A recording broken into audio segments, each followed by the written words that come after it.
We like to think the internet is a global, invisible cloud that connects us all. But in January, we found out that actually just a series of switches and someone else has their hand on the toggle. While the world is racing toward an AI revolution that is supposed to save humanity, here in Uganda, we're still figuring out how to keep the lights on and the data flowing when it matters most. Is the digital future a ladder for the poor or just a more efficient cage for the powerful? And welcome to Big Conversations by Ordinary People podcast. I'll tell you, you are like my second guest after a very long break of the podcast, and I'd love to have to do this with you. A lot of stuff has happened. Let's start with, since again you are into the digital world, we'll start with the internet. We just recently concluded the 2026 elections. And on 13th January, we had Uganda Communications Commission switch off the internet abruptly in the middle of everything. Like, look, guys, you're going off, you're going dark. And here you are. It is stated it is for matters for national security, and that is very understandable, maybe because, of course, the digital age. But I mean, first world countries keep there, but maybe our security detail is not yet up to standard.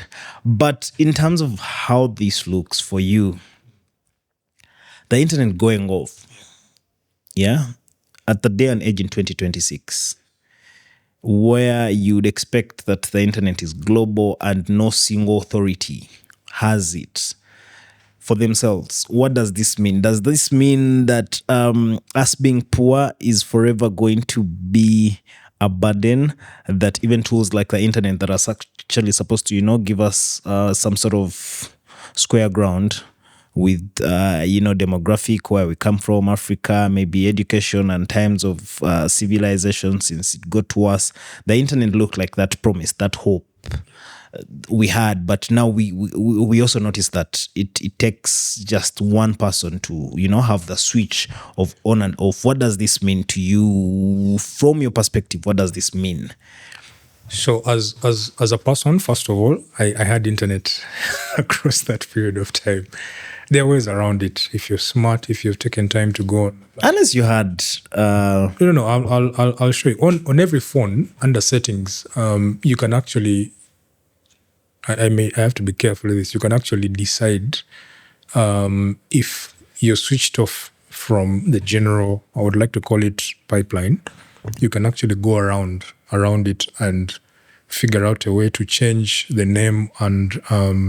But here the servers are off. I understand going behind the DNS. Yes. But here they have switched off that thing. Server, using your phone in settings. Whenever you buy a mobile phone, and way back, I think it was about 5 years ago, we were taught on how to set up internet. For example, if you had an Airtel line, you'd go and put in, I believe it was the name, Airtel. Then down there, you put in internet and you click save. What most people don't know is that some of us are very curious to say, what other things can this do, right? If I put in Isaac Odongo Snr as my name, I change the port from the one that I'm being served by the government to another port that is active. And I change, I'm forgetting a couple of other things. And there's something else I change and I save it. And I'm going to, because here's the thing most people don't understand, that there are certain dedicated internet providers, for example, when it comes to health, that had internet. Definitely. They were essential workers, right? Essential workers. Not just essential workers, but government and health sectors. Definitely, if a sector is essential, there's need. Yeah, that someone... Banking, I think people could... A few. Somehow. Yeah, a few. Financial, health... If you know that someone is depending on a device, a heart monitoring device, and they use internet, you can't switch them off because there's a lawsuit, but also for human reasons, you can't let that person die. So yes, on my side, I had internet and with family, but on the other side, as a business owner, as a country, yes, people made losses. People are not able to communicate. I'm told on a record that MTN and Airtel made a loss of about $8.6 million terms of mobile money and all that, communication and all that. But also as business owners, businesses were frozen. You can't transact business because of the political situation you're in. You can't make payments for school fees beyond a certain threshold of money. You can't buy goods at a supermarket. There's a day when I tried to access KFC using their machines, and I tried to make a payment and couldn't. And I had to get a bike and move a distance of about 200 meters to a lady who actually had cash. And then I had to send the money to her phone for her to give me cash. Then I had to go back to KFC to make a payment. So there were those, that's just a very small scenario, but there were other major and bigger implications on businesses, but also individuals from that point of view. Yeah. So we also saw on there the option of having the mesh messaging, people switching to BitChat, you know? BitChat, yeah. And also the fiasco within, yes. Yeah. I think there was not enough mesh width amongst people. Like, no, BitChat works, but at a certain distance. So it can still work globally if there was enough mesh with it, right? Like if me, you, and like 10 guys in Alia can be online, right? That means if I want to communicate to a guy in Chiwatule, it will toggle to the last guy in Alia, right? For you to reach. I'll have enough mesh will going on. So it would have worked if maybe we were sensitized earlier. Since again, case in point, the opposition knew about the fact that this is the game plan. The internet is going to be switched off. The government definitely has its reasons. It has the national security and matters of national security and whatnot. So once the opposition realized that, okay, here's the thing. This has been the plan for the last 3 elections. The internet is always going to be switched off. What should we do? There's BitChat, there's mesh messaging, right? So if that's going to happen, why don't we sensitize the masses earlier about mesh messaging? It's just because it's interesting. It's first of all encrypted, right? It's also anonymous. So I feel like this is something they would have done earlier than before, because I think Jack Dorsey had this app already running. It's been up for some time. It's not like BitChat is new, or it has been applied in other African elections also, by the way, where the internet is switched off. So something like that. But we also had Starlink being switched off and had not yet bought, and those that had not yet bought it, don't have access to it, could not get any access to that. What does that mean? How much power as a people do you think the internet, we can still count on the internet to save us? Yes and no. So one of the primary reasons that internet was shut off was, and I would like to believe, you see, there are international observers who depend on the internet. I also like to, so what's happening? To see what is happening on the ground. Now, when you cut off access to communication, when as an opposition person, if you're not able to communicate what is happening on the ground, for example, you say that there's ballot stuffing and you're not able to communicate that. Remember, there's someone on the other side of the world, of the digital space, that has to say ballot stuffing has been documented. There's a video of it. We have proof of it. Now, when you cut off that bit of documentation, that channel of communication, then you've achieved your goal. So as a ruling government, your objective would be, can we suppress the communication? Not the people. Can we suppress the communication? By suppressing the communication, inadvertently you're suppressing the people.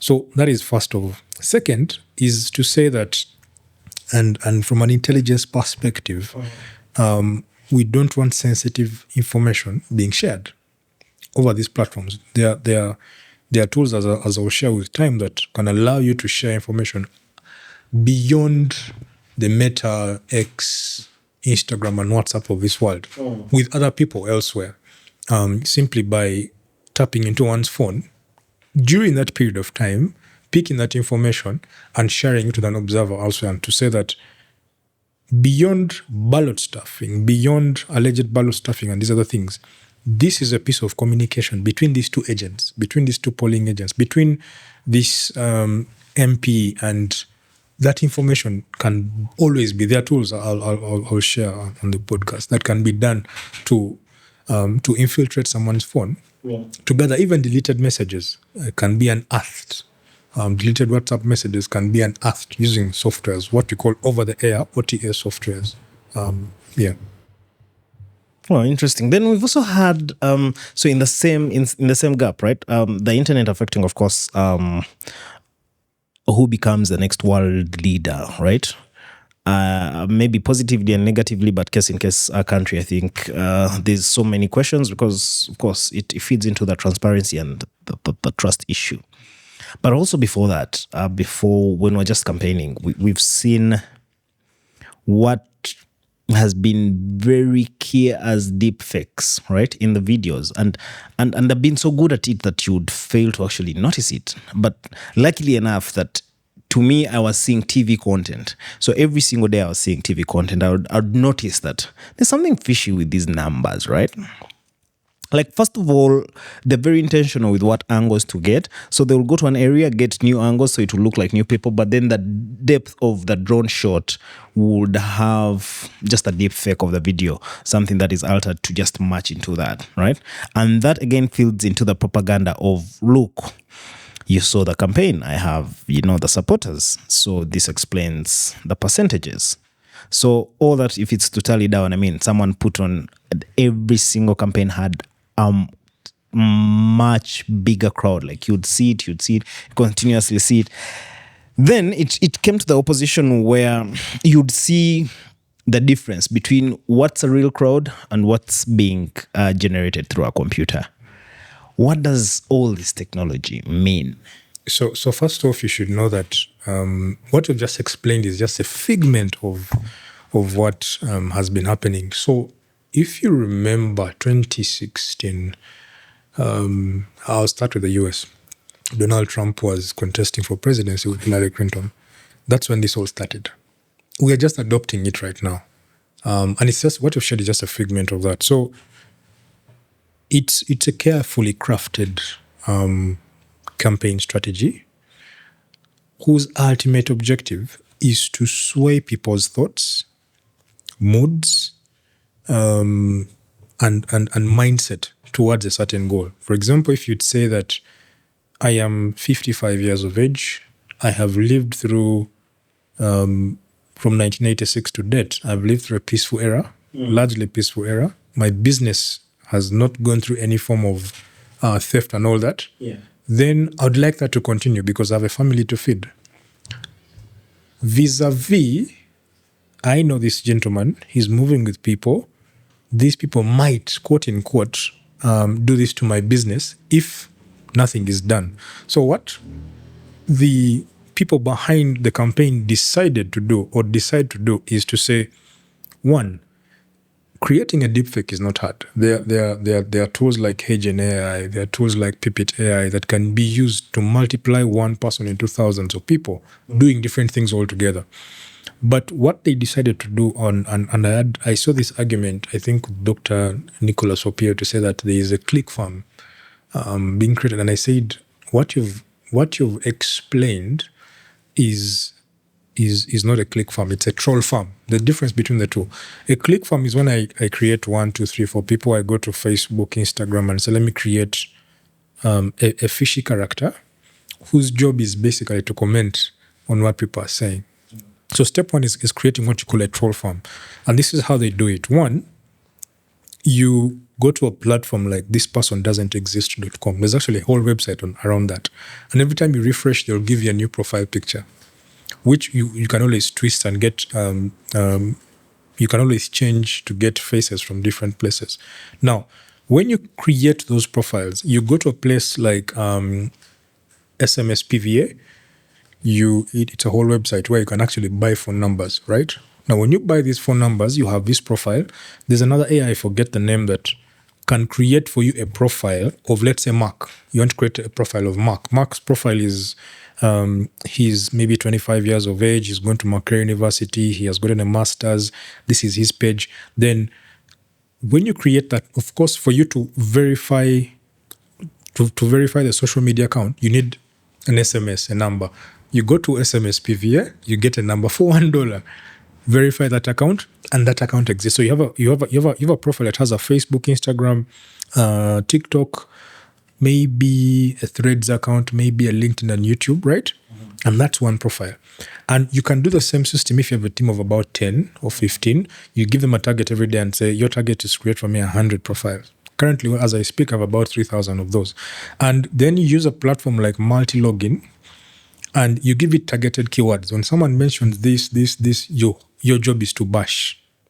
Now, with the paid account, you will notice some of them. And when you start to scroll, and here's the smartest thing they've done, that they've created a whole life for this person. So when you check through, you'll see some things, maybe 10, 30 posts they've done in the past, maybe 1 month or 2 months. I think it's an actual human being, but it's actually AI.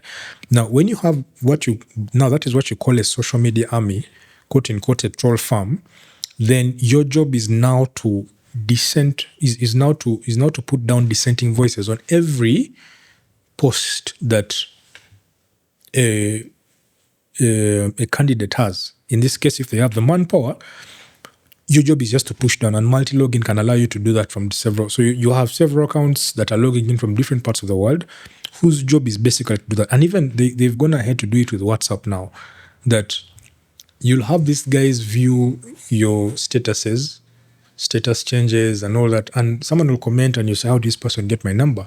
Because there are tools like Prospy. If you go into Prospy, they'll take you to a website.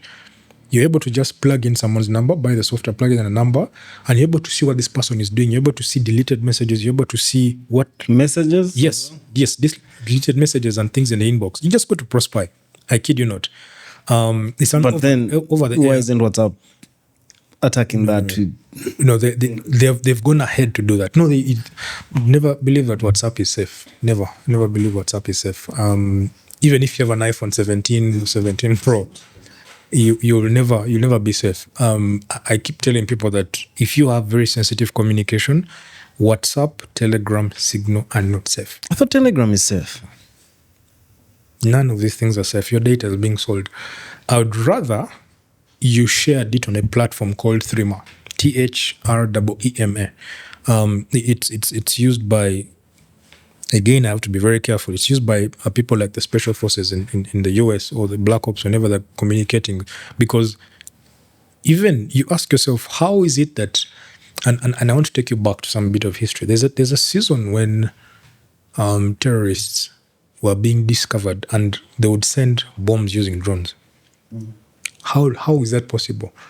These are people who are moving alone, living alone, but suddenly he comes out and he's targeted, and that's it. There has to be a way they figured out what this guy is communicating. So even satellite phones right now, it's not safe. That they'll give. Even Moscow can be. Yeah, they'll give you a certain period of time when you can communicate, either 30 seconds or less. You communicate your message and you switch it off, right?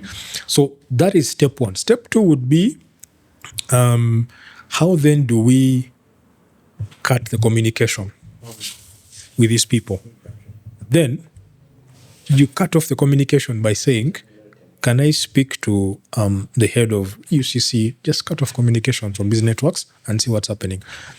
Now, when you do that, and remember you have your troll farm working online, they're cracking down on dissenting voices, and these things can go on forever unless you have the energy to block them all. And then you've cut off communication, and then you have a team whose job is ideally to create content around the successes you've done. In this case, it could be a development model, the people you've met. So I remember there was a conversation around native content. So native content is not the graphical posters we create, very nicely video edited stuff. It's raw content where I'm visiting someone in the farm, I take a picture, I push it out. I'm visiting people in a war-torn area. no edits, no nothing. I'm just taking that and pushing it out. And what that does is that at a certain level or a certain percentage, people start to sympathize or empathize with what you're doing because they feel that's original. That's not a televised event. It's actually him going on ground or she going on ground to relate to the people. So yeah, it's an entire arsenal of things that a state machinery would do because they have the capacity. One, they have the tools to do it. They can actually do this and for a particular objective. So do you feel like the shutdown achieved the security goals Yes and no. they so much insisted on, or was it just a waste and shutdown of the digital economy for 5 days? Yes and no. So I've been in spaces where you're minding your business, you're doing your own things, and then there's a crowd that shows up and they're pushing for a particular candidate. And without your knowledge, you're pushed in. And you're told to put up your hand, to hold a banner by force. If not, you'll get caned. Now, there are people who have been victims of that. There are people who I have seen with my own eyes. I've seen people who have been victims of looting shops. I'm not going to say any candidate's name. But what I'm trying to say is that in terms of security, it has helped with removing what would form as pockets of people, of crowds, right? That would form and start doing certain things. So yes, it did that, but all in all, it achieved the objective. It achieved the objective of suppressing people for very many reasons. Because then, if you're able to suppress people, and people are not able to voice their concerns, are not able to share videos, are not able to share documented videos, then you've achieved your goal. But 90% of it is basically suppression. The other bit is, yes, there was genuine security concerns that we solved because of that shutdown. But again, largely, businesses suffered. People suffered. I know people who have, from that time. What does 5 days mean off the internet? Yeah, from mindset issues, depression, being locked in one place, you're not able to move, you're not able to transact. Yeah, it is. So you're locked up because, yeah, technically even prison itself is a mindset even in there.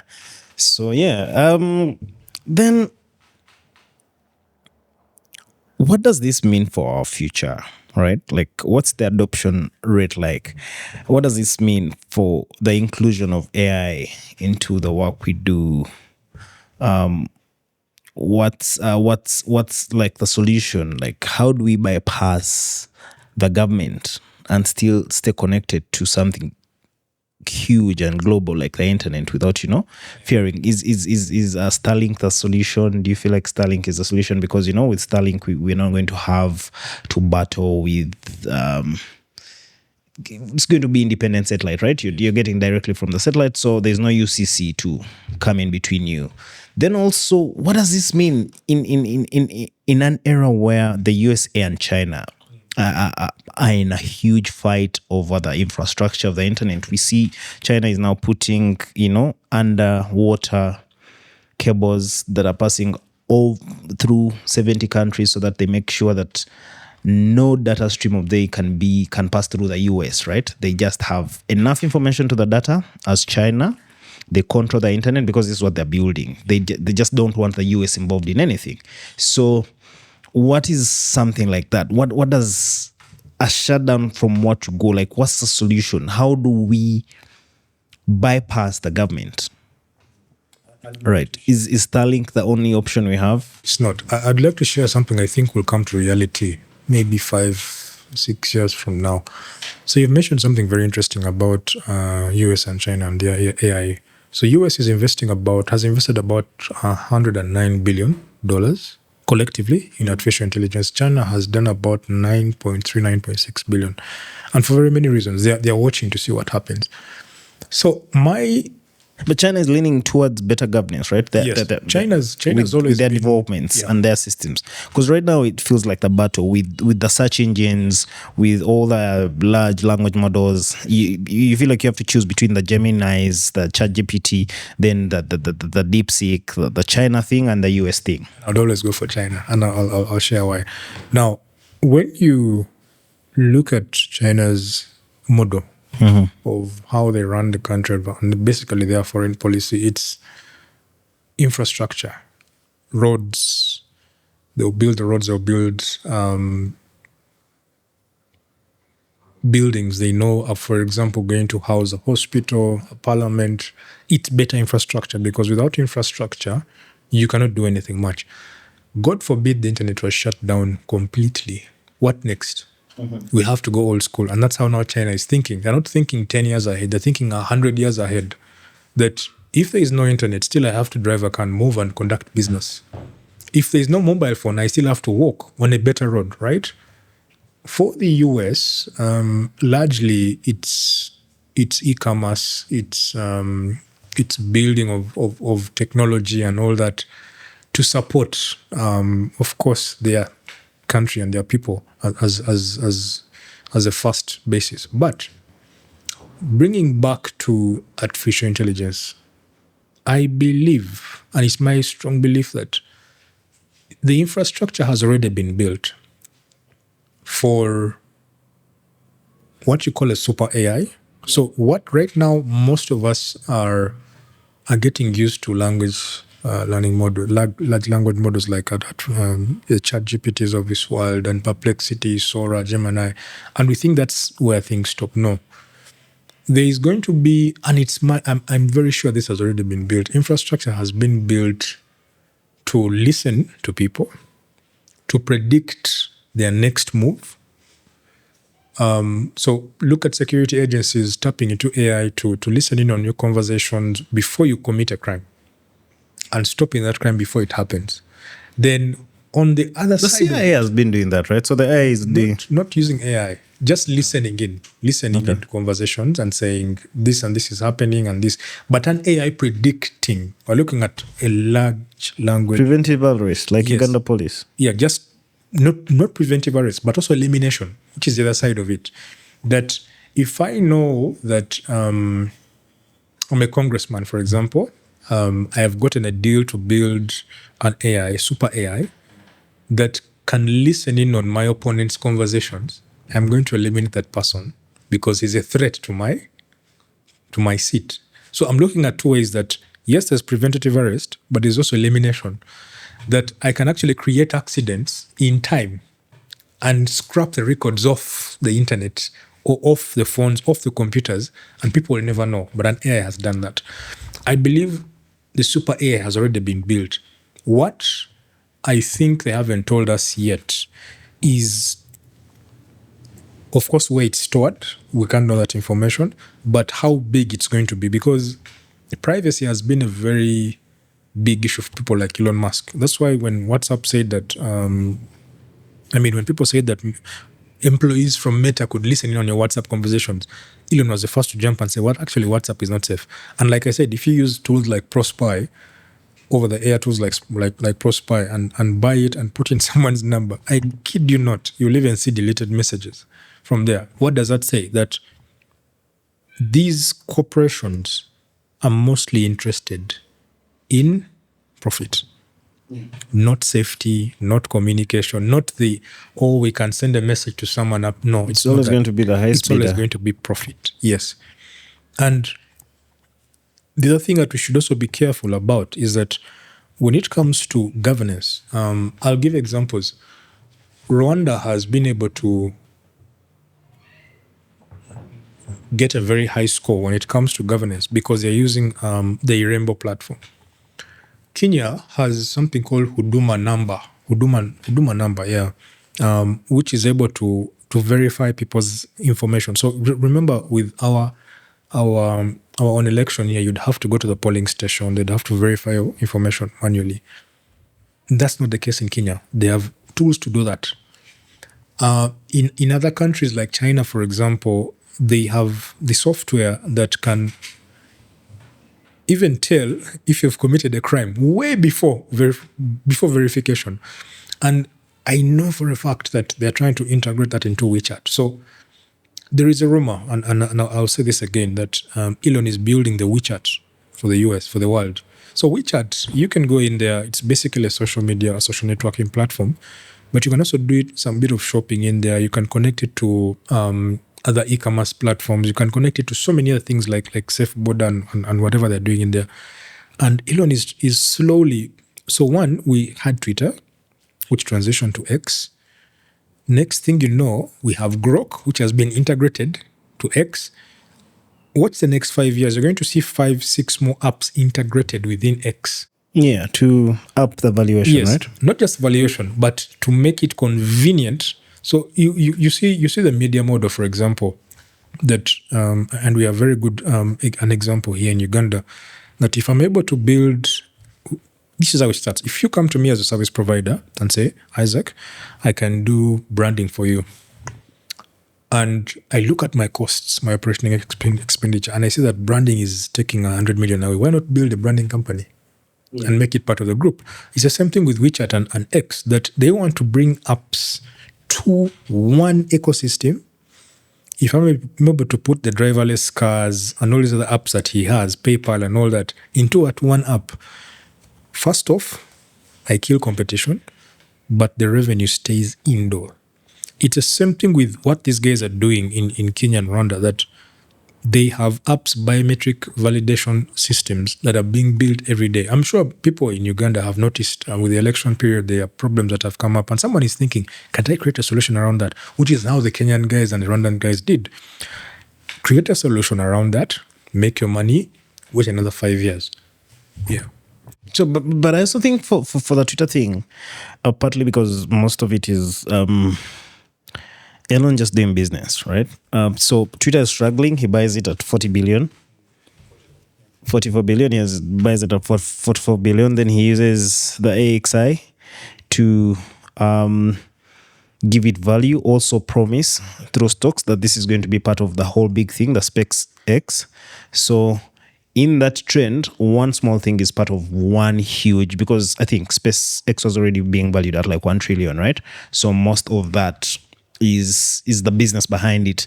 Let me buy Twitter, add the AI, because I think with Twitter, what has maybe kept it from not going away or running out of money is the fact that there's an AI, the Grok attached to it. I think not really. The valuation for it. Elon is a smart guy. He looks at problems that people have from other platforms. Have you noticed that there are more youth sharing nude photos or nearly nude photos on X as opposed to what used to happen on Instagram? So I wouldn't know, but then the answer to that is on how you're interacting, right? Not even that. So let me tell you. Yeah. Whenever I go to, say, a porn website, right? You go to... Yeah. Whenever I go to a porn website, randomly, maybe a link or some guy in a group has posted a porn website. Oh yes, I've gone to watch porn, and I go to a porn website and then go to a social media application. So if I go to a porn website, Instagram is now going to bring more nude content on my timeline because, it has access to what's happening on my phone. Then there's something with X, right? So it is not that it is now more.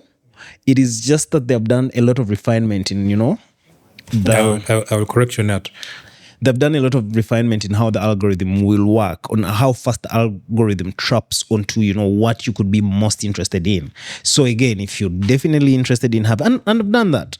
On my personal account, I don't interact with porn at all. I'll never see it, but there are parallel accounts, maybe business. I know that I'll go and see that, okay, once you interact with porn here, they're just going to make the filter work in your favor, that you're going to see a lot more of that content. It's not that the production is more. However, of course, the production is more because I think OnlyFans is making more millionaires now than anything else. There are more views through, It's number 2. There's another application. So I wanted to bring you to that when Elon discovered that you could have, if there's dissent on one platform, right? And I moved to that platform, I test it out. X used to be way back. It used to be seen as an elite person's platform where you could go and share insights and ideas. But what happened was that you had youth who would say, I could post 4 pictures in a bikini without a shirt, in pants, and I would get this amount of engagement, right? When the algorithm started picking up on that and people started liking that content, these guys are business owners. What they look at is beyond profits. Let's look at where most people are moving towards. If I notice that I'm in a suit and I share a quote on business and it's not making, quote unquote, it's not getting high engagement, but I go to the gym for maybe 2 months, I get a good, chest, the muscles and I share that and it blows up. They're looking at the data. They're noticing something. So what will they do? They will tweak the algorithm to favor those kinds of people. And it goes back to data points. If I know that these people are getting, a certain age group is getting this kind of engagement, I'm going to make it sweet for them to come. That means that if I don't want to look at lengthy posts, what will I do? I'll say, that's okay. If I want the guys who want to share lengthy posts to share the lengthy posts, I will add a bit of pricing to it through a verified account. But if I notice people again complaining about the verification badge, I will lower the price. At the end of the day, I am favoring both parties to come to the platform. And then people start to talk about it. Oh, Facebook is locked. Go to X. Oh, Instagram is sharing this. No, go to X. Oh, LinkedIn is this. Go to X. At the end of the day, the numbers are growing. So for him, he's winning on both sides by observing human behavior about what people are sharing vis-a-vis what people don't want. If he notices that people don't want a certain thing, and you've seen him when he goes to X, he'll ask a question. What do you guys think about this? And people comment. And his engineers are watching, his team is watching to say, okay, let's try this out, let's remove this, see how it happens, let's remove it. I don't know if you recall a time when they used to share stories on X. Yeah, and they removed it. Why? People said, don't make this another Instagram. I remember that. And they removed it. Why? Because he noticed and said, if I did this added stories and people are leaving the platform, it doesn't make business sense for me at the end of the day, because advertisers need these people to see their adverts. So he removed it and brought people back to the platform. Yeah. So you think the whole ecosystem is still profit-based, intentional to just make more money? It is. And there should not be any billionaire who should lie to you that the only reason they are in business is to help people. No. First things first, you have to make money because you have investors who are backing you up. At the end of the day, investor doesn't want to know if you're building a school or a foundation. No. First things first, profit, because that's what pays the bills, that's what pays the regulator. And then later on, through your other avenues, if you've hit the targets, then you can go into non-profit business. Okay. Yeah. Now let's move on and just compare, our digital growth, right? From our projections, I'm looking at the numbers here. 6.4% projected for 2026 against Kenya's 4.9%. But then the big question is, why do we look like we're growing faster, which we are according to the numbers, but then still feel like we are digitally behind Kenya? You know the feel, I don't know how much time you spend in Nairobi, but the feel you get when you are in Nairobi and here, it feels like these numbers should turn, right? Kenya should have the 6.4 and we should have the 4.9, because then from like the Chaco person in Kenya, the guy will accept M-Pesa. People are using M-Pesa to, chunk large amounts of money through KCB and whatnot, which is not like the spirit here. Here, still mobile money. I think when you look at the stats, almost like 90% of Ugandans still transact below 50,000 Ugandan shillings, and that's just because cash in, cash out. That's just what you're eating. It doesn't feel like we are growing like these numbers say. But you are the expert guy, Digito. So tell us. There's a plethora of reasons. One, I'll look at something called a data ocean, right? When And I'll give examples. And when you look at the data from the Communications Commission on how many people have mobile phones, on how many people have access to data, one of the things that has risen the numbers that much is because, one, access to SIM cards here. That and on, I want to put this on record. If you went to the former First Technologies in Chambogo, you're going to find people hawking. You can get a SIM card for free as long as you have a national ID. It's not the same in Kenya. I will tell you for a fact. No, but I can get as a foreigner, I can get a national ID at the border. No, you can get. I know you can get a SIM card at the border with a national ID randomly, right? Yes. But here, remember, there are people there are vendors who are selling SIM cards and registration and all that at a fee. Then there's a guy somewhere who's saying there's a network called Manda Mobile. I don't know if you know about it. It's part of the MTN. It's called Manda Mobile. Manda for the lower person. Manda to say Chako to appeal to the person who's below the what you call a Muntu, I want to say. As long as you have a national ID, I'm putting it, sorry, you can actually get these guys. I don't know what their business model is, and I'm not snitching on them. But as long as you have a national ID, you can get a SIM card registered. Yes, that day. Transact. The next day you can get another one. The next day you can get another one. And I'm like, this should be illegal. This should be illegal because imagine, God forbid. But doesn't MTN do that? Aren't I allowed to register about 4 people with my national ID to my MTN number? I think I am. At some point, there's a threshold where you reach and stop. I know because I have numbers of mine and I've used my national ID for mobile phone, for another number, for a Wi-Fi setup in the office, Wi-Fi setup at home, and for that reason. Then when you try to register for another device or for another purpose, they stop you and say you have to deregister one of these. So that is first off, that for years we've had people accessing SIM cards for free. And with access to a SIM card for free, if you've shed off the cost of accessing this, of buying or purchasing a SIM card, I can use it for internet. Now, that is going to be a data point recorded. Someone has bought a SIM card, they have access to internet. Whether you lose it or not, it's a data point recorded. The next day I'll go get another SIM card like that. It's recorded, it's lost, you're dead, it's recorded. They will not know that this person has died or what, it's just recorded. That's not the same in Kenya, that there are regulations there that don't allow you to get a SIM card for free. If you're getting it for free, of course, there are other ways around it, but the regulations that are saying you have to present a national ID, you have to pay for this, you have to get registered properly. These Manda guys you're talking about are here, right? Yes. Okay. Former First Technologies, Chambogo. They are seated under those beautiful umbrellas. They say, get a SIM card for free. At first I thought, this can be... A SIM card of any telecom? No, it's MTN. It's an MTN.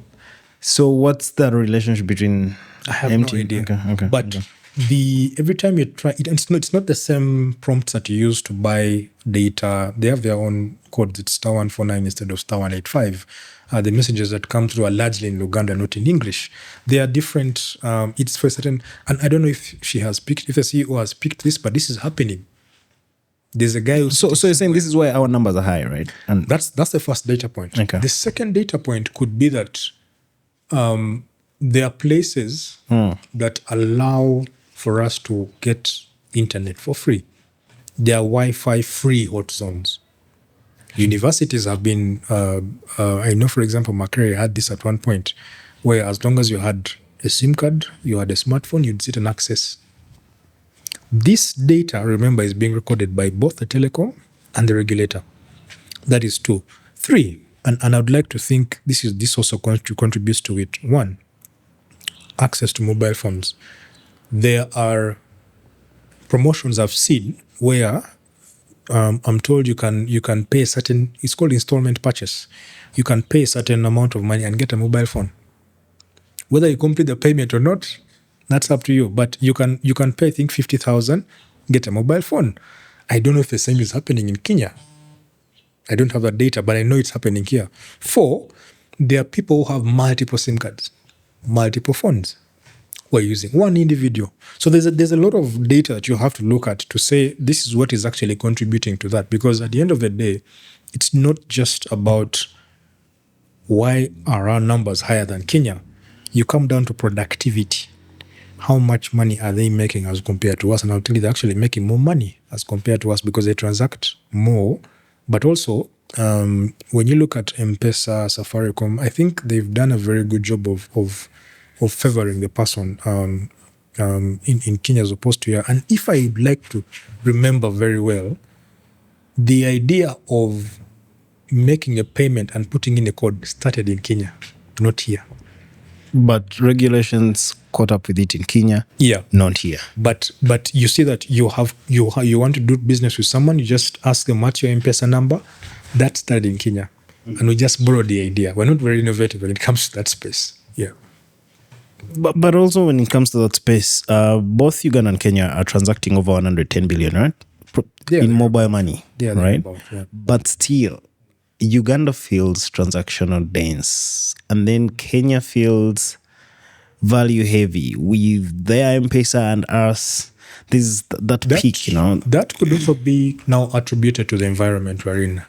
Like you said, when I've been to Kenya several times. When you go there, it's fast. It's a fast environment. Yes. But it's not as warm and hospitable as Ugandans are here. And there are very many shady comparisons people give that you can walk at this time in Kenya, you can't walk at this time in Kenya, you can walk at this time in Uganda, which I don't find very, very good and helpful. But I always believe that we are a free economy at some point where you can do business without someone disturbing you that much, right? You can open up a business, you can do business in town, you can move at midnight, you can move at 1 a.m. And because of that freedom, guess what happens? Now you're inviting foreigners into the country who are also getting numbers and also transacting. So it is now very possible for someone to receive. There's a limit, there's a cap to it, if I remember. You're able to receive about 4.8 million on your mobile money account from a foreign number, and give it a space of maybe about 1 day or there about half a day for you to receive another amount. So you're able to transact like that. And that data is being recorded again by the regulator, by the teleco. So yes, largely there are so many reasons as to give to or attribute to that number. But I think largely the freedom we have, the flexibility we have as economy has enabled players at different value chains, individuals, students, to actually contribute to that number. Yeah. Now, pivoting away from that, right? Yeah. As a brands guy, and as how are brands being built currently in a world where attention is very, very scarce, and the social games, all these social networks almost have new rules every day. You don't know what's going to be viral. The last time I was in this time I was at studio, we were shooting something with some kid. I go away for some time, I come back, and this kid is viral on TikTok, right? Like, no formula. I've probably shot more content than the kid. I have better knowledge on search engine optimization, on YouTube optimization, on TikTok optimization, but this happened. I come back and he's just blown up. Like, so by hit, you mean? Buff. Like, he's everywhere. He's now making money off, like, he actually just said some stuff. And big up to yourself, Ash Mogi. He's on there and the thing saying, side itchy, side, like some really normal. Yeah, but then he went viral. Okay. But then there's no attention, right? People don't give stuff so much time. Like, you've onboarded maybe long form podcast conversations, even if they're about how exactly the election was cheated. Even NUP guys won't have the time to actually listen through that whole thing, right? There's like that attention deficit, right? So how do you put up a brand if people are not paying attention? That's actually the question. How do you build a brand in a world where people are not paying attention? And yet brand building is about pulling attention. That's a very good question. And like I said in the beginning, I'll share with you why I keep sharing clips from the podcast that we do. There is something called a sustainable model. I think it's called a sustainable business model. And a friend of mine is doing very well on it. He discovered from the numbers, after doing calculation of the numbers, that majority of the clients, so you have a business, you open it up, you're running adverts, you're pulling in numbers and all that, but you don't look at the OPEX, right? Mm-hmm. And then there are clients who are coming to you organically, you're not running any adverts, are spending a lot of money consulting and are saying, yes, I'd like to work with you. Less pressure as opposed to here where you don't know a stranger doesn't know you, and you're putting in a lot of work on the call to try and convince them. So he studied the numbers and he discovered that, and I think this is where the future is going to be. It's not TikTok, it's YouTube. That TikTok has come up to help creatives, the creatives who want the freedom to do, quote unquote, the funny stuff, get paid, and that's it. You go viral, so not just funny stuff, just anything can go viral. For a short period of time. Well, you can work on that and you bank on that and then everything. Yeah. I mean, you pull attention to your stuff, then your product is good. You're sure you can, keep bringing the jokes in. Maybe you're a comedian or something, or you're a rapper. You can have the bars and the heavy lines. Then you already have the attention, and then you're boom. Yes. Before you know, there's a kid I know. He blew up on TikTok. Then before you know, he's a rapper. He's a Lugo Fro underground rapper. So before you know it, one verse goes viral on TikTok. Then he releases a song, and he's been doing like that. But I've seen the drive TikTok has made him get on to actually, maybe come up with the full body of work. Yeah, because of the hope it sells you that you can actually become the biggest star from nothing. You don't need a record label. You don't need all this. You just need our platform. So there's that. Yes, there's that. And those are like 1%ers. What I'm explaining is sustainable stuff. From January last year, when I started putting the content I usually share on YouTube, and I'm now optimizing it, I've gotten about 5 clients. Each has paid not less than $3,000 US to consult with me. No pressure. Someone calls you, says, I've watched your videos. You know what you're talking about. I don't need to be convinced. How much? Can you travel? I actually traveled to Tororo, and I saw, I think it was the current ED of KCC sharing for a better Kampala. And I wanted to comment and say, please go and benchmark in Tororo and see what is happening, because it's a beautiful place. Very, very clean. Not just the city, but even outside of it. And people will comment, there are a few people, etc., but it is a clean place. It's a place that you'd want to actually raise a family. Now, sustainability here means that the algorithm over time is going to recommend, is first of all going to split your content basing on, is it educative? Is it entertaining? For the business owner, you'll have to wait a longer period of time to actually get people to see your stuff, watch your stuff. So what happens here is something called the ROI model, right? Relevance, omnipresence, and intimacy. That if you're someone who's only stuck on TikTok and you try to share the same thing on LinkedIn and it doesn't work, you failed. But there's a smart guy who's saying, I want to leverage Facebook, Instagram, X, LinkedIn profile and page, TikTok, and YouTube. But I'm going to spend most of my time on YouTube optimization. This one's not so much. This one, yes. I want to optimize that platform more, because then you're going to get people who are searching for stuff on YouTube. It doesn't have so much regulation. You're going to have people searching for some stuff on YouTube, probably educative content or insights, and they'll land on your page or your content or video. They look at it, interesting, and guess what happens? Now they'll say, let me go to his profile to see what more does he have to share. And then when they start to consume that bit of information, people like those, you don't even need, on Facebook, you'd have to say, get me a lookalike audience of people like this to look at my stuff. On YouTube, you don't have to look for lookalike audiences. It does it automatically for you.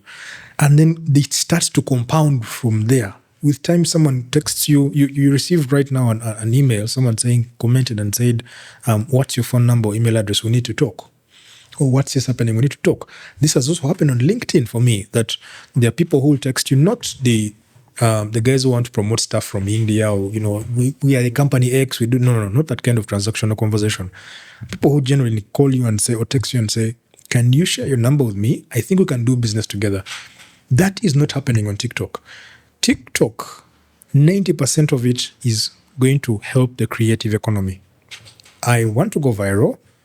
And there's a program that Stanbic Bank has introduced last year, November thereabout, in conjunction with Uganda Digital Society, whereby they're trying to help creatives monetize their content by teaching them things like you need to have a team, you need to have this, because now employers are being asked, okay, we are auditing your books, but where did this money go, right? That is happening. But I'm telling you, we shall come back to this conversation. 5 years from now, YouTube is going to be the biggest hit. Not just in this country. YouTube is still, I think it's still the greatest application. Right now, it's picking up in the US because most people are saying, we are spending money on ads. We're getting crickets, or we're spending so much time trying to convince someone to buy from us. I'm spending so much money on email marketing. I'm spending so much money on shooting a video, paying someone to do video editing. On YouTube, I can just go talk about a subject. I don't even need to have a very beautiful thumbnail, but I'll post it or I'll actually schedule it to go out. And because people see you in your fullness, speaking about something as an authority, it makes it easier for them to get on a call to buy from you because they've already consumed from you. Yes, but also in the future, right? Currently, US-led companies, Google, Microsoft, or almost own the biggest chunk of the ocean fiber, right? Now, China is doing the alternative. It's creating its own, physical internet where it's making sure none of the data ever touches a US server. So this actually means TikTok could be bigger than YouTube. You could be, but I want to put it on record. You remember that at one point they almost banned it in the US. Yes. And in some countries it has actually been banned. I think... Just like China doesn't have but WhatsApp, I think. Yeah, they don't have WhatsApp. They actually do have, but people use it. You have to bypass it, right? Yeah. It's going to be the same thing with TikTok. People are going to build regulations, strong regulations around it because it's great. Every government would like something to grow at a certain rate, not to overgrow, right? You need to have some kind of cap to it. And when something does overgrow itself, someone is going to sit down and say, can't you create a policy around this such that these guys can start talking to us and we see how to work with them? They're going to overgrow it. With YouTube, it's difficult to understand because largely the content that is there is documentaries, is this person did this, is news and all that. It's largely hard to understand it. But if, and I think you'll agree with me, this is where people like Kasuku have made a living from, that they've managed to crack the code. Can this stuff be... Have they managed to crack the code? There's that conversation. Yes. Let's briefly talk about Kasuku. Has he managed to crack the code? If you sat down with him, he would not have the formula of how this has happened. I feel like we really mistaken the role luck has played in Kasuku being the most viral person. It's not right? luck. Why? Because we've audited his YouTube account before, and it's not even luck now. It's the numbers. And that's all I'm saying. Like once you go viral, it's hard for you to go back. Yeah. When it comes to the numbers, it's hard for you to go back. It's hard. True. But look at what's happening, right? Because he already went viral, right? I also feel like, by the way, the political movement derailed the content a little bit. I don't see it as often as I used to see it. People have their own feelings about it. But look, Kuku doesn't have a blueprint, and this is no disrespect for him. He doesn't have a blueprint of how this whole thing has worked, right? He woke up in the morning, got friends, they realized they could have laser-free conversations that were, away from the usual all-news scripted stuff. Nechkwatayo, and he kept doing it. It became vulgar. Then, like it's almost like the Luseke thing. Here with how things work, people want to feel prestigious. So he got like a niche, banked on it, it worked. But if anyone else did exactly the same exact things Kasuku has done with their YouTube channel, they will not go viral. There was a guy. This is a 1% example. There was a guy who tried, and he was that close. It was last year, there about June, from June to August. I forget the name. He tried. He really, really tried. But where he failed was on the creative. By creative, I mean, so when you look at Kasuku's production, actually the production, when you look at his shows or whatever live streams, you notice that they've taken time to make sure that the advert's running. True. That's one. True. Two, he's made it a point to bring people with issues that actually are happening in real time to speak unfiltered about those issues. And that means that implies that he has drawn audiences to him. Now, where he's making the money is that banks, telcos, I've seen I&M Bank advertising with him, telcos, and these other fast-moving consumer goods companies are looking at the audience and saying, let's try this and see if it works. And so you see an advert for a soap company on his show, you give it a try, and on the back end, I know for a fact, because I've heard someone testify that they put their advert on his show and they actually made sales. And because of that, there is now a mass of people coming in. And also because of that, he's saying, I need to increase my rate card. See that? So I believe as that, it should be. You have the numbers, you increase the rate card. And when you look at his numbers, they're quite very high as compared to the numbers that I know traditional, I wouldn't call them average, but the traditional media companies are giving their consumers. His numbers are actually good, that he's actually able to track and say, I got this number of inquiries, let me send them to, which is, I think, very, very key, that as someone who's advertising other brands, you should be the one holding the key to the door. By that I mean, call this number. Kasuku's team is the one say, oh yeah, we've gotten this number of people. They're interested in this. Here are the leads. So he's accountable to the advertisers to say, you put 10 million on my show, I was able to give you back revenue of this much. They're able to trust him. That's a model you can actually, as a CEO, you can defend to your board, right? As opposed to the other model where you are saying, we'll give you reach, awareness. But at some point in time, you need to pay the bills. You need to keep the lights on. How do you keep that conversation going? Yeah. Because again, the number penetration just alone here doesn't make sense, right? Big part of his fan base are the Kadamas from out, maybe, so he has people from regions. He's managed to be in position to make people out there feel like, and I know this, I have actually managed the guy's channel. Kasuku was a Ugandan product in the beginning. It's just that it felt like it was a stretch since his thing is immediate plug and play. Sometimes the conversations just come. So, and he has his friends. So, but yes, he has all these people outside tuning in, right? Because it feels like he brings home to them what they're missing. It feels like you can find it from his channel, and commendable. I like the dialogue. I like the freeway. You just say anything on there. And I like, because, you know, we're a country where people are not thinking of so much innovation. There's so much sex talk. So people are really, the Chibozi on there is about new best hotel and whatnot and what happens there. Basically, man. And you know, the surface level of commentary on the politics. And also, the expansion plan has been those around him, those that can be like him, feed directly from the channel, or on theirs, he also feeds directly. Like, they're doing the whole co-hosting, hosting here, you come here, cross-platform, advertising and whatnot. So, but then there's no like blueprint. Like, I feel like I'm going to have the first blueprint, because this, without a doubt, is going to go big at some point, just this podcast, right? So there'll be a blueprint of, hey, SEO time. It will be like how Buffett compounds money. Yeah, the reason Warren Buffett is rich is because he has compounded money for the longest of time. But he's actually not the best investor. Jim Simmons is the best investor, right? So there's a difference, but because of the time, so time will feed into that. And then there I'll have authority, to speak on, look, this is how you maintain a podcast channel. I've seen it with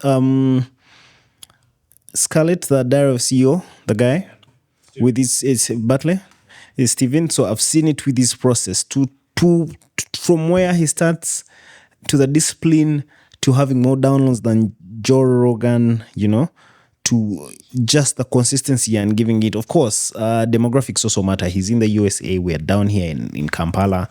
So, yeah. It's discipline. Like I said, you see now with him, and it's actually in a more... Yes, but it goes back to our thing, the attention thing, like the brands. How do you... again, speaking of attention, so what makes Kasuku, from my perspective, what makes Kasuku popular is there's nothing deep on his channel. Everything is surface, so you can just scroll, laugh, go away. There's nothing to think deeply about. Also, you have to put in mind the fact of how the social networking platforms are built. That if I On a lot of negativity, right? They feed off that. this negativity, people have, and I think this is where the conversation is going to start moving. Not many brands can do a live show because one, you have to be sure of what you're going to say. Two, you have to be competent about what you're saying. You actually have to know your stuff. And I've seen on some media houses where you invite a delegate and they don't actually know what they're saying, and you get bashed or battered for it. But doing a show live means that your channel is going to pop up. Whether I am scrolling through anything, I'm going to see something highlighted, the top left or top right of my screen, and I want to check it out. Then, out of curiosity, I'll ask myself, why is it that 2 million people are watching this? I want to listen in. That has got to be like, when I said you had cracked the code, that has got to be like the fastest way for you, for someone to game the algorithm. Because if you have more people joining in, it banks on that to say that this guy must be saying something sweet. Let's push it to other people. What you'd call lookalike, quote unquote, lookalike audiences, right? And that's how his numbers are growing. As opposed to, let me host a video, then after 2 hours, edit it and post it out. It may not pick that much attention as opposed to what he's doing, because he's realized, and I'm sure his team has looked at the numbers. If we just did a video and put it out there, it's not going to look good. But if I stream the video, if I live stream the video and ended it, the live stream is going to have a recording. And the algorithms are naturally going to push it for you to get more people to watch it. And guess what happens? It starts, you have what you call a multiplier effect then, that people with identical interests, opinions are going to start now jumping onto your video. But to answer your question, building a brand is going to be much more difficult. And this is now where AI is going to come in. As I speak right now, I'm able to be omnipresent on about 10 platforms without opening all those accounts. I am able to understand what my audience is thinking without me having to hire a consultant. I'm able to get results or comments from one dashboard. And by doing what I'm doing right now is to make sure that I leave so much value and direction, not just value, direction behind, because people say share value, share value, share value. But no one is just looking for value. They want direction. If you told me, for example, Isaac, if you're going to build your brand and you need to record every single day 1 hour of you speaking about a subject you're passionate about, but also solves a problem, I will do that. Direction means that, yes, you showed me how to solve the problem. Now show me how to solve it. What tool am I going to use? How am I going to sell to this person? What methodology am I going to? People are looking for that. They're no longer looking for, you should wake up in the morning and take a glass of water. No, what does a glass of water do? And what should the temperature be like? How should I warm it? That's the direction people are looking for. If I'm able to do that and be omnipresent, even if my phone is stolen, I've built my brand. People are going to say, yeah, that guy. That's why I was saying that I have people who have reached out to me over YouTube, and I found it shocking. Someone said, I saw your YouTube video. And I'm like, oh, wait, it's not even that good edited. But those are things I said maybe January last year. And over time, they've compounded and gotten someone interested to say, I'd like to speak to you, because I believe that you can solve my pain point at this time. But I also believe that in our community, there are people who may need your services. What is your rate card? Are you available? Can you travel? Yeah. How would you rate the content space in Uganda currently? Right? Do you feel like YouTube is kicking away NBS and NTV? No, I think I would, just tune in there for find the news in my time. I don't even actually have to wait for like a slot at 9 p.m. There's nothing urgent. I already have, I'm consuming their content on my timeline from morning to evening. So there's like really nothing urgent on there, but that should rush me. Yeah. I think we're still growing, in my opinion. But to answer your question about YouTube, I believe that their biggest problem is not how many people are watching. Their biggest problem is how do we whitelist the channel? That is to say, every time there's a number of people who are viewing a video, viewing a live stream, YouTube is getting a certain chunk of money from that. I know for a fact because I sat down with Kin Karisa, Group CEO of NextBia in 2019, and he said, that's my biggest issue. How do I get the revenue? How do I whitelist our YouTube channels such that we're able to get that revenue? And I'm sure most MDs of media companies and houses... How do you mean whitelist? Get the views and get money? No, it's not about that. YouTube gets a certain percentage of money of what you're earning. How do I remove that is what they're saying. And so they're looking at alternative platforms. That is how AfroMobile... This is why they're building their own platforms, their own center, where they have total control. Okay, interesting. But also when you say YouTube is going to be the next thing, I feel like with TikTok, it's different, right? You don't need a high-end camera with TikTok work. Money on that. No, but TikTok is fast, super fast, inbuilt app editing. Okay, YouTube has the same, this bit complicated. TikTok actually has CapCut right there. Like it has the back end. You don't need high-end quality work for you to go viral. Like I just told you, I moved away. Before you know it, there's this guy with buff. He has gone viral with the views. So then it makes the Chinese win. Yeah, but like I said, remember, Google how many countries have banned TikTok. That's the first thing. Then two. It doesn't even matter. The more countries ban something, the more usage it will grow. It will grow. Like in certain they'll countries, feel like it will be a taboo. It's just like how people use cocaine because it's illegal. But every government is studying this platform to find out why is this thing growing so much. There are even kids, I'm told, who have died on the platform. There are those who have committed suicide on the platform. I've read stories like that. But every time something grows out of control of any state, they'll find a way to cap it. You remember the issue with Facebook and OTT introduced in 2018? They capped it. How many pounds on Facebook? Not so many. That is going to happen. They actually finally Yeah, but that's and on dedicated IPs, you can actually access Facebook or with a VPN. They did that. They capped it. It's going to happen with TikTok. It's just a matter of time. And guess what will happen? Like people moved from Facebook to X, there's going to be a migration from TikTok to YouTube. And you'll see that there's so many other people. It's just their mission. Those brothers who introduced Google are very smart. Even Jeff Bezos said that if he had just half a brain of those guys, Amazon would be very far. You just watch the space. And because of that, people who are, you've observed how many people are opening up podcasts every day. Speaking of those though, like from your lens, from like a branding perspective, how is it possible, right, that Alfane not really captured well video from some guy in Katwe will perform better than exactly something that has been produced from that comes down Swang's Avenue with all the lighting, with all the cameras and that comes to nativeness and ad blindness. So I was explaining to the guys at Val Real Estate today that if you created something very well produced, most times people are going to ignore it for the first time. It will grow with time, but they're going to ignore it because every single day they're getting bombarded by the same stuff. And yet, when I'm scrolling and I see something without a beautiful thumbnail, it's raw, it's there, I'm going to jump on it. It's the same thing as Facebook or Instagram. If you're scrolling through colored posts and you see a black and white, guess what? You're going to stop. What is this about? And when you see it, you say, you know what? Let me see what. So it's what you call a scroll-stopping content.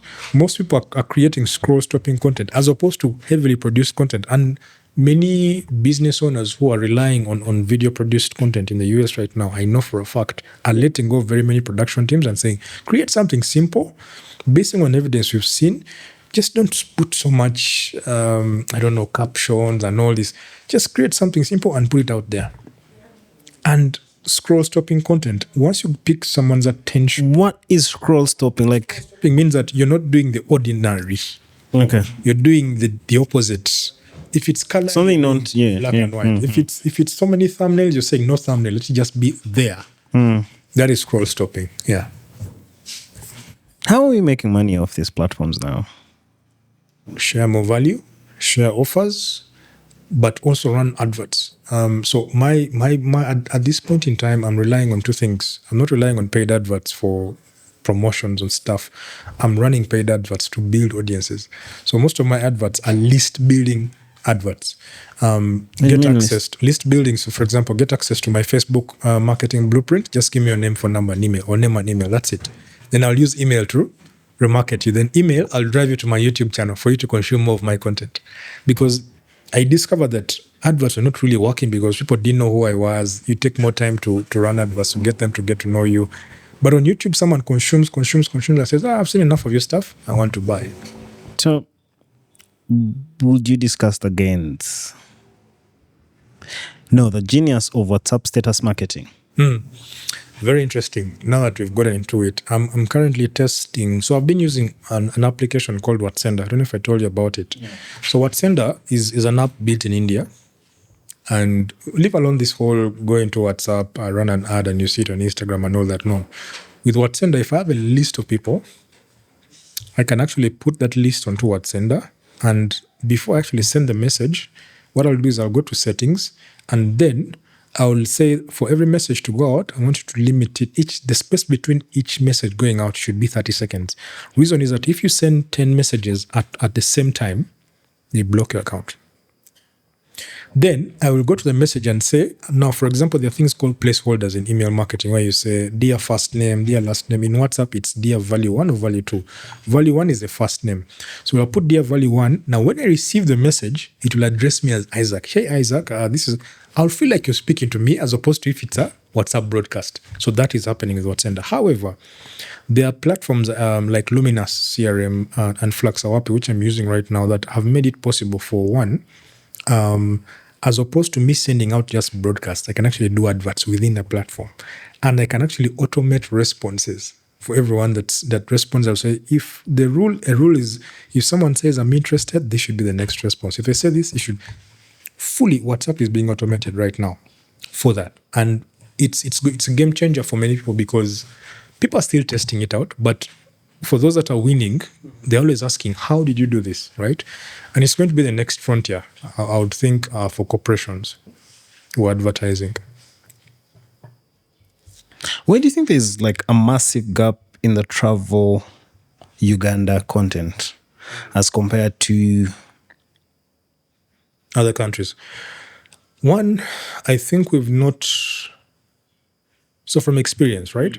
I've done advertising for tour and travel. The first thing that destroys your chances of getting... We also had iSpeed come and still... He didn't come here. He skipped Kenya. Kampala. Yeah. But because of the timing, I think, elections... No, it wasn't timing. It was political. Yeah, I mean, like because of the timing, Uganda was going through elections. We know that there's a projection that elections will have... Not just that. There's always someone who's asking for something below the table. And I think Speed's team will pull that off. No. Or UTB will pull that off, pay off that. No, I mean, look at the returns. Look at what we know from what happened in Kenya. Not at that level. And of course, there is that what kind of audience will follow him kind of thing. So it's looked at as a security threat. Okay, yeah. There's always someone, I know from conversations I've had, there's always someone who's asking for something below the table for that to happen before he comes into the country, beyond the politics. People say it was politics, but he actually planned earlier to say, can I actually do this after politics? Because I think I don't know if he has done or something, but he had said, I can actually go there because there's a segment of his audience that would love to see him visit the country. But coming back to your question about tour and travel, we've done the creative right. we've done the conversions wrong. Also, That's to say that we have the best teams that are doing creative adverts, that are doing this and this, but we're not able to track the sales well. Give an example. SEO, or now GEO, generative engine optimization, which is to say platforms are now using AI like ChatGPT to suggest places to visit Africa. Most people are not consuming that well, because when someone goes to an LLM like ChatGPT, all they're doing is asking, what is this, what is that, what is that? There are people who are actually uploading information to ChatGPT. No one is doing that. Not many people are doing that. To say, I am Isaac Odongo, this is my profile. Whenever someone asks about me, this is what you should store. Not many people are doing that. Most people are getting out of not uploading content. Our neighbors are uploading content. That's one. Two, when it comes to customer experience, we haven't yet nailed it well. You'll get an inquiry because of time zones. At 1 a.m., 2 a.m., you're asleep. By the time you check on this person at 9 a.m., they've moved on. They'll not tell you. They say, okay, I'll call you back. They've moved on. That is now where automation and AI comes in. On record, I've consulted with 2 companies last year. They're both in the tourism space. We input a couple of AIs into their business, and every time there was a lead, there was an AI agent that was responding to this person. Conversational, not the hello, how can I help you? No, conversational. Then when that conversation was going on, we use another automation called Public Connect to connect that conversation to email, connect it to WhatsApp. In real time. You're asleep, boop, notification. You have a conversation from this person and you see what they need in terms of detail. Name, phone number, email, have they traveled before, which countries, how many people are they traveling with, do they want a 1-star, 5-star, what's their investment, all that. And you call them in real time. How many companies in Uganda have embraced that? None. There are only 2 that I'm consulting with, and I'm doing a test. Why? Because it makes the job easy. People who are coming to spend here, whether they are foreign or domestic, want to feel that you're paying attention to them. But if they take a 360-degree route just to get a response from you, they're going to move on.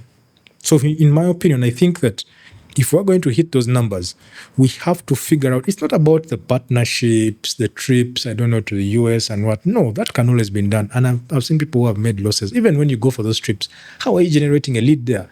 The other day I shared, not even the other day, but it was last year, I shared a tip online with people who are doing trips to Kenya and said, guys, you can't have a visitor's book there and you're doing manual recording of data of people who have come to visit.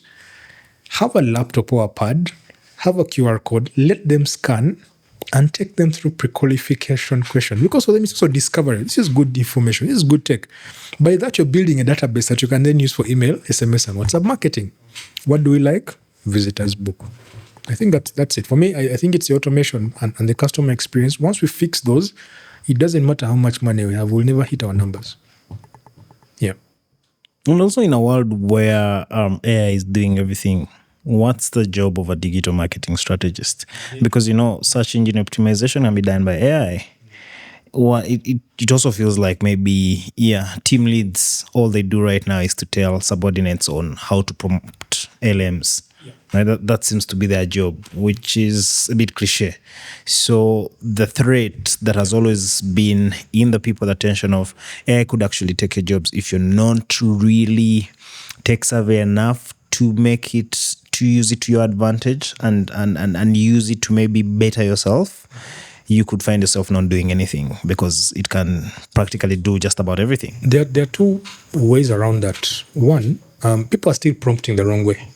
I'll tell you for a fact. And I can share document. What is the right way? I feel like that's also like everyone has their own feeling with how they're interacting with their LLMs, right? So forget this whole bit of I am Isaac, I'm a tech entrepreneur, I'm 20 years old. That is basic. Everyone can do that. What I mean the wrong way is most people are asking these LLMs to produce results in words, yet they were built using algebra. I don't know if you get what I mean. ChatGPT wasn't built using a doc. But it can read words. It can read words, but it's reading them as tokens, not as words. Okay. I want you to try this out today. Get the same prompt. Then at the end of it, I would like you to say, create for me this in 1,500 tokens get the result, and then in the other one, say create for me this in 1,500 words. You'll see the difference. One is more refined than the other. Same prompt, but when it reads tokens, it is saying that you understand me, you understand the language, and you'll actually have less information as opposed to the words bit. Because with the words, it's going to produce errors. It's going to produce the dashes, which people are saying are indicative of AI. It's going to produce also, do you want me to continue with this? Because you're talking to it in words. They don't understand words. They understand algebra. They understand tokens. That's quite interesting. So it goes back to the prompting. Yeah. It's not just the prompting, but the science behind the prompt. Yeah. Most people say, understanding the element. I am this. You're speaking to a mathematical model. You're not speaking to an English teacher. Most of us approach LLMs as English teachers, not mathematical models. And because of that, we've gotten so many bad results. And someone said, this document this student has presented looks like AI. And another guy is going to present the same thing and say, this guy looks like he actually did this thing on his own. And they'll present Turn It Up, which is a tool that is used to check for plagiarism on yours, and forget this one. This guy will pass, you will not go through. Interesting, but it also feels, in the same space, it feels like companies are shifting away from, hiring high-end marketing agencies to just having viral 20-year-olds run their campaigns. There's some that sort of disruption in the marketing where it feels like there's not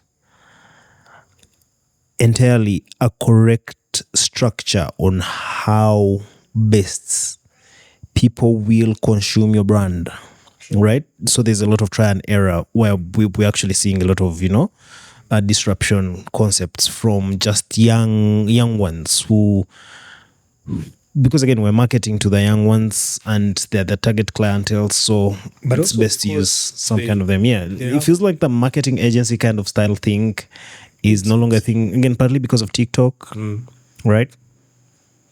How fast one guy can amass 1 million in views as compared to a whole curated, scripted advert.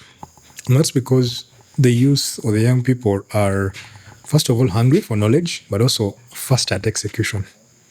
If you had a campaign idea and said, I want this thing to go live immediately, an agency could maybe take a week or two coming up with scripts, ideas, execution, and all that. A young person would just think about something, the way Uncle Mo does this thing, think quickly, pop, 1 hour, you're done.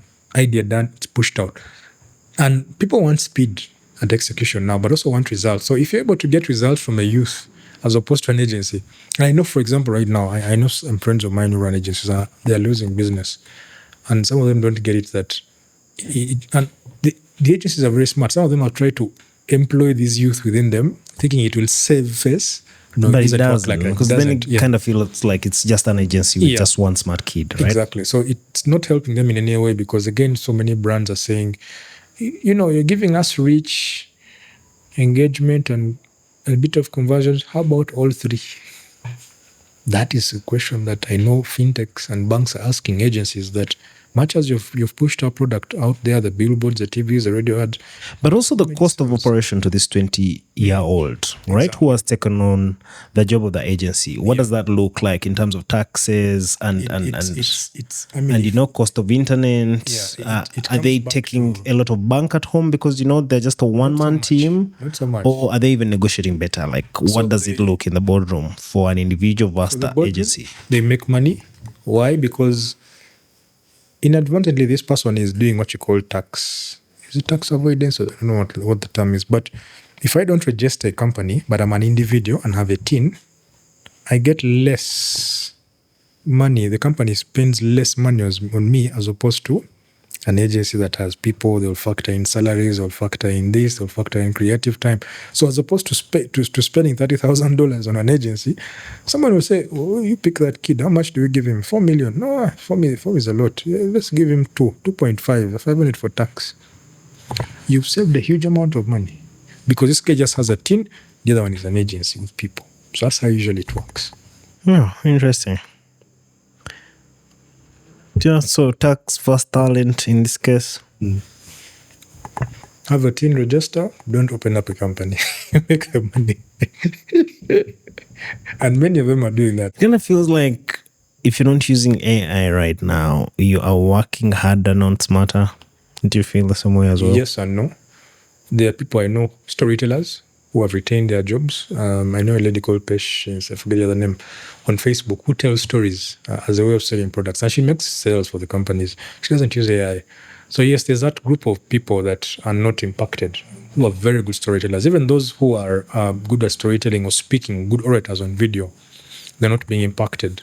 But I also think that is an industry that is going to be touched with time, because I've seen nearly good videos done by AI that you just pick someone's face and put there, and you won't tell the difference. Nearly good. You could tell if you have a very good eye. But storytellers, Bill is an example. He's a very good storyteller. You can see the Like he's on radio now. Yeah, he's on definitely radio now. back on radio. former social James guy, by the way. Yeah, What happens to social gems? no idea. I have no idea. I asked this question when he's coming. Like this is hype, and Yeah. before you know it, social But no, gems. So he's on radio, and you can see the hype around it. That's what the station was. I think that was a good decision from KFM. I Yeah. really think it was a good decision. Yeah. I think Bill's voice deserves to be on radio. This was good on there. I used to really listen to him when he was still on Touch. I liked him. I tried to do a podcast with him. Now I think he has a podcast. Nothing is that serious with Michelin and Pfizer. Pfizer, yeah. I don't know if he's still going to do that or now time. You know, also if you want your show to They be have very time. good. I mean, It's two things, right? Do you want to sync your 10 a.m. show because you are frequently on a podcast? Because, you know, it's not about what you're saying. It's not the content on the breakfast show is going to be very different from what's on the podcast. But it's also the fact that now people will be, maybe I'll just listen to him in the morning. Like, fuck his podcast. Or maybe the radio show will drive people to the podcast or something like that. But also there's that thing Chameleon does where being everywhere kills his market, right? steals the brand. Yeah. Yeah. I think he'll figure it out. I mean, I've seen the He's talented, he's good, yeah. Hey, Roman Tekmachiga does both. He does both. Yeah, but you see, his podcast is a niched podcast, right? Yeah. It's not like nothing serious. It's Ate, Bafumbo, whatnot. I think he'll figure it out. Because at the end of the day, people want to see the more of you, and if you're able to drive them to a certain place where you're able to listen to you, you're achieving your target. Because they'll give him, I think he has a target of this is the number of people we want to get to reach our, whatever it is. So, Uganda just rolled out the Africa Coffee Pack, right? Mhm. And it's estimated to bring 5 billion Ugandan shillings to the government monthly with the value addition on the coffee. It has all these. I don't know if you've followed up on its have. rollout. I Have you have. seen its digital for like an African pack? What's your perspective on first the coffee and the money? Like, I'm just picking a random story that is interesting online and just picking your mind on it. So that's why I brought up coffee. It's something I don't have authority on. It's something I wouldn't comment on. But anything that would add value to the country for me is a win, irrespective of. So the internet, do you think the internet is a solution, or we still have to use the internet in agriculture to like We make do. the money? We do. Or do you feel like we're going to get a Mark Zuckerberg, we're going to get an Elon Musk, we're going to have guys who are going to like innovate Be in the next 10 years. unicorns that are actually providing greater solutions? Maybe something around the elections for a country like us. Like, how do we have a digitalized system that can control? I think it will be assimilated into the government. I think so. I know so many brilliant people who have come up with brilliant ideas, and you get a phone call, dude. how Secrecy. much? That would be good. I mean, we were looking for buy-ins and closeouts for everything. Like, that would be the end goal for if I've created something and give me money out of it. I want money out of the studio, Yeah. really. So there's that. Yeah. If someone's giving us money, it would make sense. Anyhow, I think that's it for this conversation, unless you have a question or anything we've skipped. Not really. But I love this. Any other time we'll do again. Sure. Thank you, Isaac, for coming to the podcast. Thank you. Thank you for having me. Thank you for always being here. Thank you. Bye.